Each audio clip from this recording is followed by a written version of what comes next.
Okay, so magandang tanghali.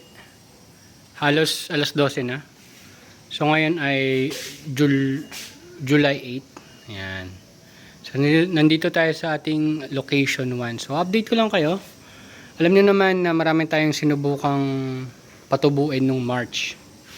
So itong kamatis na to ay kusa lang tumubo dyan. Hindi ko lang alam kung anong variety yan. Pero bumunga naman, kaso ang problema yan, maliliit.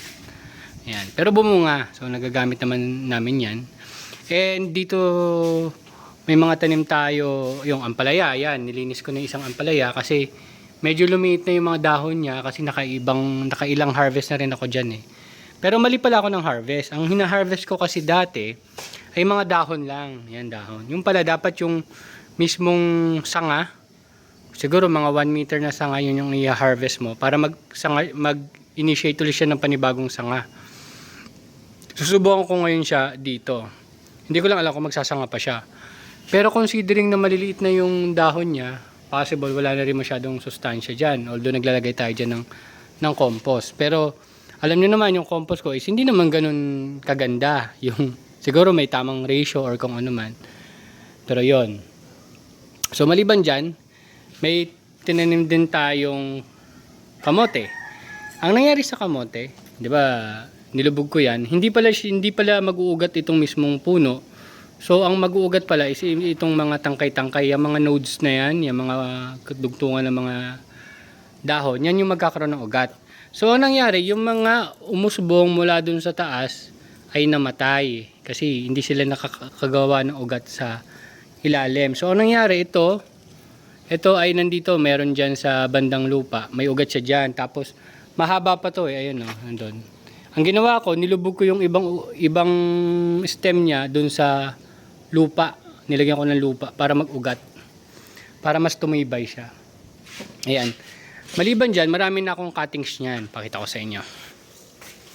Ito ay kamote din. Ayan. Ito kamote. May cuttings din yan. Nilubog ko lang yan dyan. Tapos diniligan. After 3-4 days, okay na ulit siya. Established na agad siya.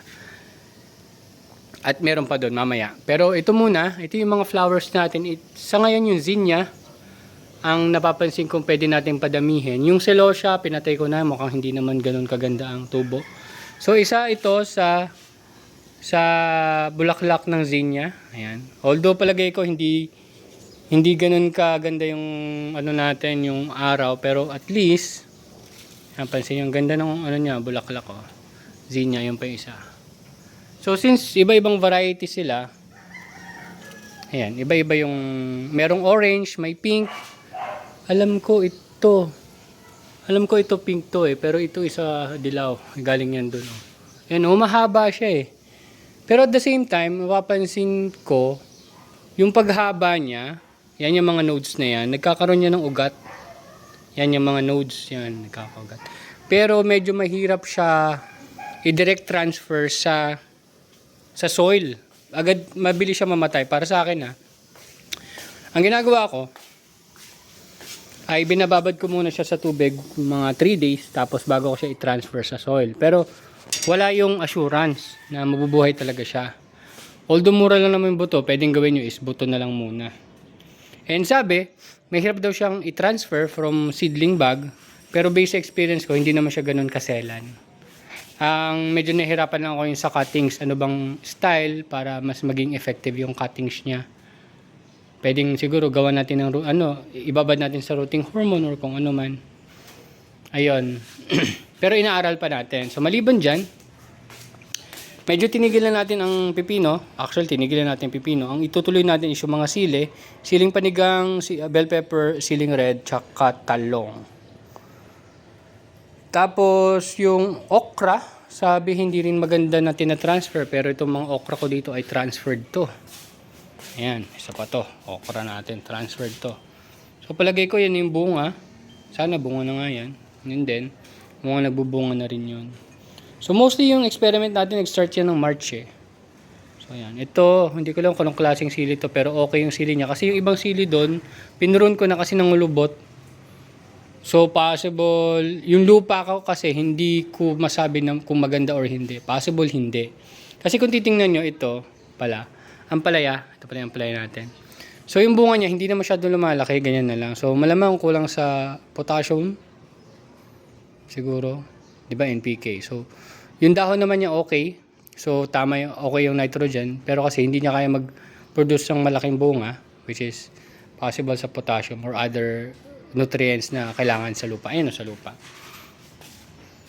And ito papalitan din natin 'to, magta-trial naman tayo sa case ng soft drinks. Ayun, yung mga ganong case ng soft drinks. Yan.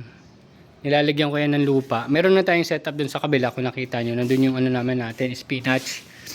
So, currently testing tayo. Tinitingnan ko yung anong halaman yung hindi masyadong na-attract yung mga pest. So far, yung mga leafy, like ng kangkong, naglagay kasi ako doon ng mga bok choy. Yan. So medyo paborito sila ng leaf miner. Yan, makikita mo yung mga tama ng leaf miner. And yung talong naman, paborito siya ng mga white flies. Yan. So tingnan natin. Titingnan ko ba dun sa kabila meron din kasi ang okra, kung hindi naman siya masyadong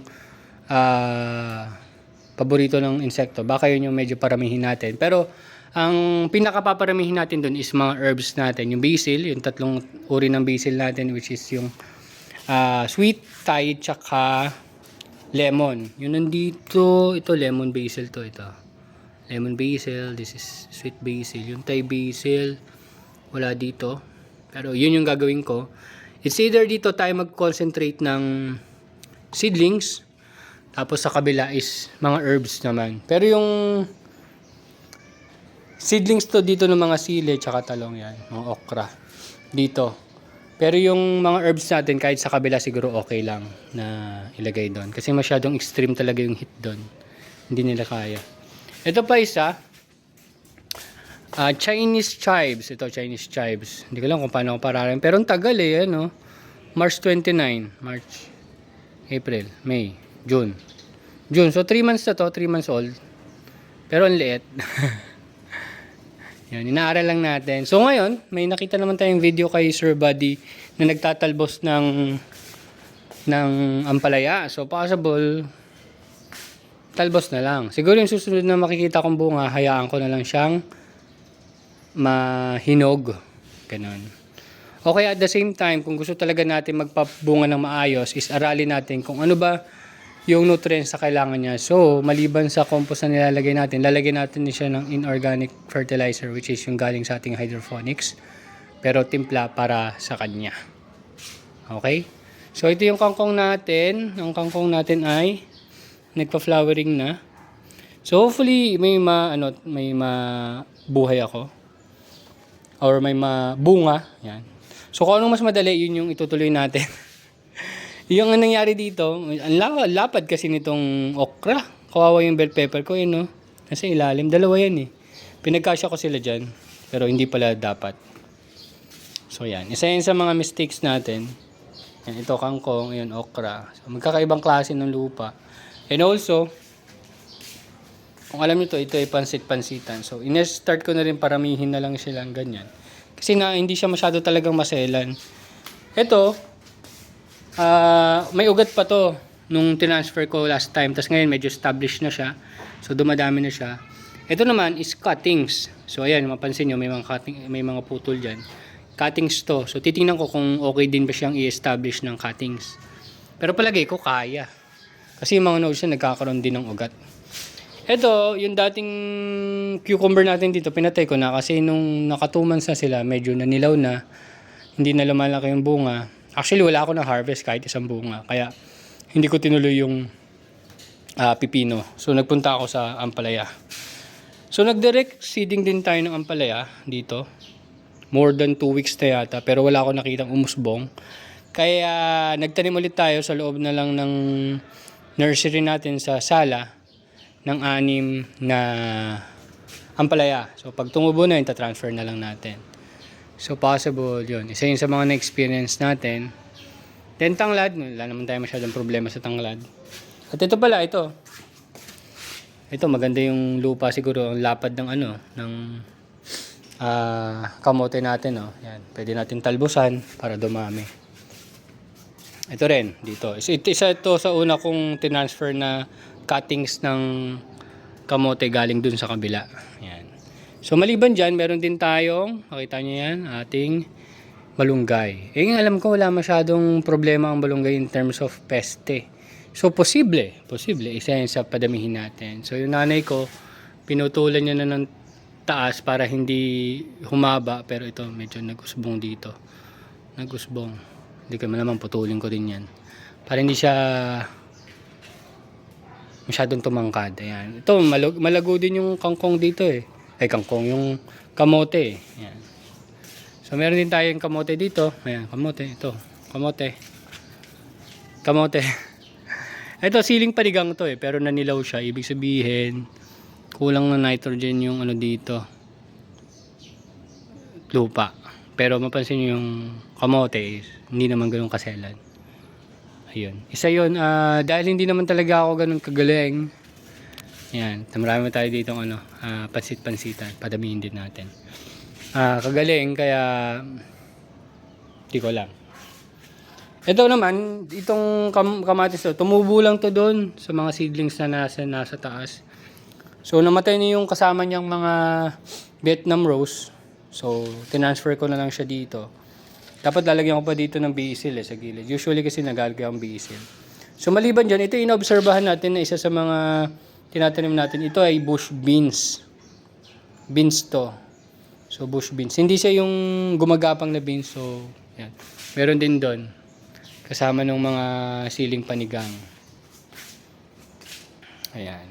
So nilalagay natin, ito, hindi ko lang itong panigang or siling pula. Basta may siling pula, panigang.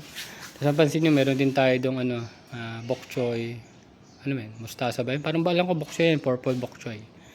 Tapos may gumagapang doon, hindi ko lang alam kung ano, pero kung melon yan, hayaan ko na lang siyang lumaki. Ayan. So yun yung nangyayari dito sa ating location man, ayan. So, since magtatalbos na ako, mababawasan-bawasan na yung mga dahon ng ampalaya. So, pala kong kahit pa paano yung sobra, ibenta na lang din natin. Kahit 25 per bundle. Ayan. So, kung ano lang yung kaya kong patubuin based sa aking experience and aking ability, yun ang focusan muna natin. So, ngayon ay basil, tanglad, yung pansit-pansitan yan, pwede. Itong ampalaya is more on for personal use, pero yan, sa sobrang dami yan, pwede naman tayo magbenta niyan, dami. Itong kangkong, paparamihin ko rin. Subukan ko lang mag-transfer nito dun sa kabila, gamit ang setup yung gano'n, yung case ng soft drinks. Yan, kasi parang, yung ilalim niya, tinatakpan ko ng cardboard para malagyan muna ng lupa. Tapos, pag nilagyan natin ng halaman kasi, mag-establish na yung ugat nun. So, hindi na masyadong mahuhulog yung lupa afterwards. So, initially, nilalagyan lang natin siyang pampakapit. Oo nga pa, isa pa. Ito makita nito is 1.5 liters. So, wala yan takip. Pinuno ko lang tubig, tapos binuong ko sa lupa. So, parang naging drip irrigation din siya kasi ang ina-imagine ko mauubos ka agad. Pero yan, hindi. Medyo tumatagal. And yan pa, 1.5 liters. Kung gusto nyo, pwede nyo rin gawing setup yan. Ayan. Yan isa sa mga sinusubukan natin dito na hopefully, gumana. Tapos, yung unang bulaklak kasi nitong talong, tinanggal ko. Tapos, hindi ko lang alam, ito, nagsasanga siya. Hayaan ko ba yan? O tanggalan ko rin ng suckers? Ito kasi hindi ko to ginalaw itong okra na to eh. Pero 'di ba tumataas yan? Dami no, dami kong tanong. Ito, yan, ito ginawa ko na. Ito gapangan kasi ito ng para sa ampalaya. Pero sa susunod, hindi na natin masyadong gagawin na ganyan kalago kasi nga tatalbusan na natin. Ayun, so yun lang yung mga naiisip or mga ginagawa natin dito. At mga naobserbahan natin. So, ayan, ito, magka-flower na to. Oh. Anong kulay ba to? Orange yata to eh. Ito, maganda yung orange. Orange, kung hindi yan orange, pink. Parang pink. Pink siya, pink. Maganda yan, pink. Yan yung paborito ko. Yan. So, yung mga halaman na yan, naglalagay din tayo dun sa kabila. Inaayos lang natin yung setup. Pag paso kasi, yung napansin ko sa paso, 'di ba, may mga tanglad din tayo na nakapaso. Pag apat na malalaking tanglad after 3 months, malago na. Eh ang problema doon, mahangin. Kaya nilang itumba yung paso. Kaya napunta tayo doon sa malaking ayun sa lagayan ng soft drinks para square lang siya. Medyo mababaw din siya. Ayun. So trial na naman 'yon. Pero nakita niyo naman maganda ang tubo ng ating lettuce ngayon. Although hindi siya kasing consistent nung dati kasi yung currently na hina-harvest ko ay nasa parang 66% ang buhay. So mga medyo 30% pa rin ang namatay pero at least better kaysa sa walang nabuhay. So unti-unti nag-improve siya. Doon na lang kasabay na rin din pagbabago ng panahon. Ayan. So yan lang. Hindi ko lang kung may na-share ako sa inyo pero yan yung mga experiments and trials natin dito kasi nga unti-unti din natin dina-diversify yung ating taniman at sa yan nagko-convert, hindi naman convert fully kasi iba pa rin yung tubo nung nasa hydroponics. Yun nga lang, mas maasikaso kasi ang hydroponics. Yun lang, thank you very much. Ay, pakita ko sa inyo, compost ko pala. Yan, yung mga compost ko. Yan. Ito, ano na to, ilang linggo na lang bibistayin ko na yan. Pag nagbibistay ako ito. Ayan. So medyo pino na yan, pino yung ano niyan, pino na compost. Ayan. Tapos dito naman is mga fresh pa to.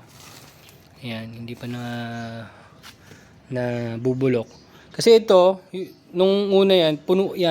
Tapos syempre, habang nako-compost, lumiit ng lumiit.